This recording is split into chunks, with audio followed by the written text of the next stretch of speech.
Minus பக்கங்கள். Hi friends, இது மாலிகாவின் கேளுங்க கதை கேளுங்க.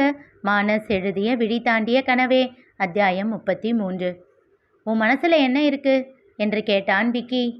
என் மனசில் 1000 இருக்கு, எல்லாத்தையும் உன்னால் புரிஞ்சுக்க முடியுமா என்ன என்று பூடகமாக பேசினாள் கனி. அப்படி என்ன நினைக்கிற? ஏதாச்சும் ஒன்று சொல்லு பார்ப்போம், புரிஞ்சுக்க ட்ரை பண்ணுறேன் என்றான் விக்கி. உன்னோட இந்த காதல் எல்லாம் கொஞ்ச நாளைக்கு தான் அப்படின்னு தோணுது. ஆராவை விட பெட்டராக யாராச்சும் வந்தா உன்னோட மனசு அவங்க பக்கம் தாவிடும், இப்படி தான் எனக்கு தோணுது என்று சொல்லியவள் அவன் முகத்தின் மாற்றங்களை ஆழ்ந்து கவனிக்க தயாரானாள். ஆனால் அவன் முகத்தில் எந்த மாறுதலும் இல்லை.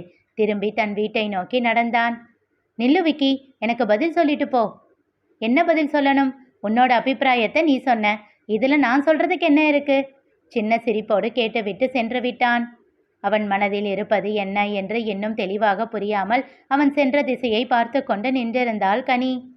என்னடி பண்ற, இன்னும் சீக்கிரம் மேலே வா என்று பால்கனியில் இருந்து ஆரா குரல் கொடுக்க நிகழுளவிற்கு வந்தவள் இதோ வரேன் என்று விட்டு வீட்டிற்குள் சென்றாள். நீண்ட நாட்களுக்கு பிறகு கனி வந்திருப்பதால் இருவரும் பல கதைகள் பேசி சிரித்து கொண்டிருந்தனர். இருவரும் சேர்ந்து அகிலோடு விளையாடி மகிழ்ந்தனர். உனக்கு மாப்பிள்ளை பார்த்துக்கிட்டு இருக்கிற விஷயம் என்ன ஆச்சு என்று கேட்டாள் ஆரா. அது ஒரு பக்கம் நடந்துக்கிட்டு தான் இருக்கு, சலிப்பாக கூறினாள் கனி. என்னடி இப்படி சலிச்சுக்கிற? மாப்பிள்ளை வீட்டில் உன்னை ரிஜெக்ட் பண்ணுறாங்களா, இல்லை நீ அவங்கள ரிஜெக்ட் பண்ணுறியா? ரெண்டும் தாண்டி நடக்குது. ஏன், என்ன ஆச்சு? என்னால் வேலையெல்லாம் விட முடியாது, அதனால் சென்னையில் செட்டில் ஆகி இருக்கிற பையனா பாருங்கன்னு வீட்டில் சொல்லிட்டேன், அதனால தான் தேடிக்கிட்டே இருக்காங்க என்று இழுத்து கூறினாள். எதுக்கடி இந்த வேலையெல்லாம்? நல்ல பையனாக பார்த்து கல்யாணம் பண்ணோமா, ஹஸ்பண்டு குழந்தைங்க அப்படின்னு நம்ம லைஃப்பை ஜாலியாக லீட் பண்ணோமான்னு இருக்கலாம் இல்லை? ஆஹா, நீ எந்த காலத்தில் யாராக இருக்க? இப்போ எல்லாம் ஹஸ்பண்ட் ஒய்ஃப் 2 பேரும் வேலைக்கு போய் சம்பாதிச்சாதான் வாழ்க்கையை ஓட்ட முடியும். இப்போ காஸ்ட் ஆஃப் லிவிங் எல்லாம் எப்படி எகிரிடுச்சு தெரியும் இல்லை உனக்கு? அதுவும் சரிதான் என்று சொல்லி சிரித்தாள் ஆரா. அது மட்டும் இல்லாமல் ஒருத்தனை பார்த்த உடனே மனசுக்குள்ள ஒரு நம்பிக்கை வரணும், இவன் தான் நமக்கானவன்னு. அப்படி ஒருத்தன் இன்னும் என் கண்ணில் மாட்டவே இல்லை என்றாள் கனி. இந்த புடலங்காயெல்லாம் தூக்கி போடு கனி. வீட்டில் அப்பா அம்மா என்ன சொல்கிறாங்களோ அதை கேட்டு அவங்க சொல்கிற பையனை கல்யாணம் பண்ணிக்கோ. நிச்சயமாக அவங்க உனக்கு தப்பாக எதுவும் பண்ண மாட்டாங்க. இந்த மாதிரி கிறுக்குத்தனமாக எல்லாம் யோசித்து நான் ஒருத்தி வாழ்க்கையை இழந்துட்டு நிற்கிறது பத்தாதா? சொல்கிறத கேளு என்றாள் ஆரா. அதற்கு மேல் இந்த பேச்சை வளர்க்க விரும்பாமல் சரி ஓகே பார்க்குறேன் என்று சொல்லி அத்தோட அந்த பேச்சுக்கு முற்றுப்புள்ளி வைத்தாள் கனி. ஆரா தன் மொபைலில் கேக் ஆர்டர் செய்வதற்காக பார்த்து கொண்டிருக்க என்னடி பண்ணுற என்றாள் கனி. நாளைக்கு உன்னோட பர்த்டே செலிப்ரேட் பண்ணுறதுக்காக கேக் ஆர்டர் பண்ணிக்கிட்டு இருக்கேன். என்ன ஆரா நீ, நான் என்ன சின்ன குழந்தையா கேக் வெட்டி எல்லாம் கொண்டாடுறதுக்கு? அதெல்லாம் எதுவும் வேண்டாம், எங்கேயாச்சும் ஜாலியாக போய் ஊர் சுற்றிட்டு வரலாம், அவ்வளோதான். அதுவே ஹாப்பியாக தான் இருக்கும். ப்ளீஸ் டி, எனக்காக, என்னோட ஆசைக்காக கனி. நான் இங்கே வந்ததுக்கப்புறம் உனக்கு வர்ற செகண்ட் பர்த்டே இது. லாஸ்ட் இயர் நான் ப்ரெக்னெண்ட்டாக இருந்ததுனால உனக்காகன்னு எதுவுமே செய்ய முடியல. இந்த வருஷம் ஏதாச்சும் செய்யணும்னு நினைக்கிறேன். நாளைக்கு சண்டே வேற, ப்ளீஸ் டி என்று அவள் நாடியில் கை வைத்து கொஞ்சினாள் ஆரா. செல்லமாக அவளை முறைத்து விட்டு இப்படி கெஞ்சி கெஞ்சியே என்கிட்ட எல்லாத்தையும் சாதிக்கிற ஆராணி என்றாள் அவள். சிரித்து விட்டாள் ஆரா. சரி தொலைஞ்சு போ, ஆனால் சின்னதாக ஆர்டர் பண்ணு. ஓகே ஓகே என்று சந்தோஷமாக குதூகலித்தாள். அவள் சந்தோஷம் கண்டு கனியும் மனதிற்குள் மகிழ்ந்தாள்.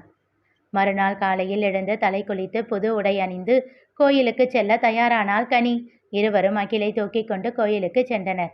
கனியின் பெயரில் அர்ச்சனை செய்து கொண்டு திரும்பிய பின் காலை உணவை உண்டு முடித்தனர். அதன் பிறகு ஆரா ஆர்டர் செய்த கேக் வரவே அதனை டேபிளில் வைத்து அலங்கரித்த கனியை அழைத்தாள் ஆரா.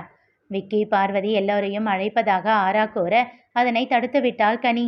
வேண்டாண்டி, நாம 3 பேர் மட்டும் போதும் என்று திட்டவட்டமாக சொல்லிவிடவே வேறு வழியின்றி ஆராவும் விட்டுவிட்டாள். கேக் வெட்டிய பின் ஆரா தான் வாங்கி வந்த சல்வாரை கனிக்கு கொடுத்தாள். அதை வாங்கி பார்த்தவளுக்கு மிகவும் பிடித்து போனது. சூப்பராக இருக்காரா என்று அவளை அணைத்து அவள் கன்னத்தில் முத்தம் வைத்தாள். சரி போய் சேஞ்ச் பண்ணிக்கிட்டு வா, நம்ம ஊர் சுத்த போகலாம். வேகமாக சென்று கனி உடை மாற்றிக்கொண்டு வர அவளை கண்டு பேச மறந்து திகைத்து நின்றாள் ஆரா. ஏனெனில் அந்த சல்வார் அவளுக்கு அவ்வளவு பொருத்தமாக இருந்தது. அந்த நிறமும் டிசைனும் அவள் நிறத்தையும் உயரத்தையும் இன்னும் தூக்கி காட்ட அழகியாக தெரிந்தாள் கனி. ஐயோ செமையா இருக்குடி என்று அவளுக்கு திருஷ்டி கழித்து மகிழ்ந்தாள் அவள். ஆமா, உண்மையை சொல்லு, நீ அதை செலக்ட் பண்ண? உனக்கு இப்படியெல்லாம் செலக்ட் பண்ண தெரியாதே என்று சந்தேக கண்ணோடு ஆராவை பார்த்தாள் கனி. சந்தேகமெல்லாம் வேண்டாம், நீ நினைக்கிறது கரெக்டு தான். உண்மையிலேயே நான் இதை செலக்ட் பண்ணல. அப்போ யாரு? விக்கி. மை குட்னஸ் என்றாள் கனி ஆச்சரியமாக.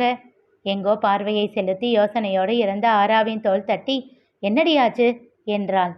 நான் வச்ச ஃபர்ஸ்ட் டெஸ்ட்டில் விக்கி பாஸ் பண்ணிட்டான். அடுத்த ஸ்டெப்பு நாளைக்கு எடுத்து வைக்க போகிறேன். அதுலேயும் அவன் பாஸ் ஆகிட்டானா அவனோட லைஃப் என்னன்னு நான் கண்டுபிடிச்சிடுவேன். என்னடி சொல்கிற? எனக்கு ஒன்றும் புரியலை. சொல்கிறேன். ஆனால் ஒரு 1 வீக் பொறுத்துக்கோ, எல்லாத்தையும் சொல்கிறேன் என்றாள் ஆரா. அதற்கு மேல் ஆழமாக அவளிடம் எதுவும் கேட்க விருப்பம் இல்லாமல், சரி வா கிளம்பலாம் என்று அகிலையும் அழகாக தயார்படுத்தி கொண்டு மூவரும் கிளம்பினார்கள். அகிலை விட்டுட்டு நீங்கள் 2 பேர் மட்டும் போகலாம் இல்லை என்றார் சபாபதி. இல்லை அங்கிள், அவனும் வரட்டும். அவன் கூட வந்தாதான் எங்களுக்கும் சந்தோஷம் என்று புன்னகையோடு சொல்லிவிட்டு கனியோடு கிளம்பினாள் ஆரா. இருவரும் அன்று முழுவதும் அகிலை தூக்கிக் கொண்டு ஊர் சுற்றினார்கள். அவனும் சமத்து பையனாக எந்த அடமும் செய்யாமல் அவர்கள் வாங்கி தருவதை சாப்பிட்டு கொண்டும் அவர்கள் காட்டுவதை வேடிக்கை பார்த்து கொண்டும் சந்தோஷமாக இருந்தான். இரவு நெருங்கும் வேளையில்தான் மூவரும் வீட்டிற்கு திரும்பினார்கள். ஏண்டி இப்படி அடம் பிடிக்கிற? இப்போவே ஹாஸ்டலுக்கு போகணும்னு என்ன அவசியம் இருக்கு? நேற்று ஆஃபீஸில் இருந்து நேராக இங்கே தானே வந்த. உன்னோட திங்ஸ் எல்லாம் இங்கே தானே இருக்கு. நாளைக்கு காலையில் நான் கிளம்பும் போதே நீயும் கிளம்பி போகலாம் இல்லை? வேண்டாமாரா, அப்புறம் ரொம்ப லேட் ஆகிடும். உனக்கு இங்கேருந்து ஆஃபீஸ் பக்கம், ஆனால் எனக்கு தூரம் இல்லை. நான் நைட் ஹாஸ்டலுக்கு போய் தங்கிட்டேன்னா எப்பவும் போல் காலையில் எழுந்திரிச்சு கிளம்ப எனக்கு ஈஸியாக இருக்கும். அரை மனதோடு அவளுக்கு விடை கொடுத்தாள் ஆரா. கனி இரவு உறங்க தயாராக அவள் செல்போனுக்கு அழைப்பு வந்தது. எடுத்து பார்த்தாள். நகுலன் அழைத்திருந்தான். அழைப்பை ஏற்று, சொல்லுங்க மாமா என்றாள். என்ன சொன்னா அவன்? நான் கேட்டதுக்கு அவன் சரியா பதில் சொல்லலை மாமா. ஆனால் இப்போ வரைக்கும் அவன் மனசில் ஆரா மட்டும்தான் இருக்கா. நான் கேட்டேன், ஆராவை விட பெட்டராக ஒரு பொண்ணு வந்தால் இவளை விட்டுடுவ அப்படின்னு நான் சொன்னதுக்கு அவன் எந்த பதிலும் சொல்லவே இல்லை மாமா. அவன் மனசில் என்ன இருக்குன்னு புரியலை. பார்ப்போம். இப்போதைக்கு அந்த வீடு, தெரு, அவன் ஃப்ரெண்டோட டைலர் கடை, இதை தவிர அவனுக்கு வேற உலகம் தெரியாது. அவனோட உலகம் விரிவடைகிறப்போ அவன் பழகிற ஆட்களும் அதிகமாவாங்க. அப்போ அவனோட விருப்பு வெறுப்பு மாறும். அப்பவும் அவன் மனசில் ஆரா இருந்தால் சந்தோஷம். மாமா, அப்படி அவனோட உலகம் மாற ரொம்ப நாள் ஆகாதுன்னு நினைக்கிறேன். எப்படிம்மா அப்படி சொல்கிற? ஆரா தான் சீக்கிரத்தில் அதை மாற்ற போகிறான்னு நினைக்கிறேன். சில நொடிகள் நகுலனிடம் அமைதி நிலவியது. ஆராவுக்கு அவன் மேலே ஏதாச்சும் இன்ட்ரெஸ்ட் இருக்கா கனி?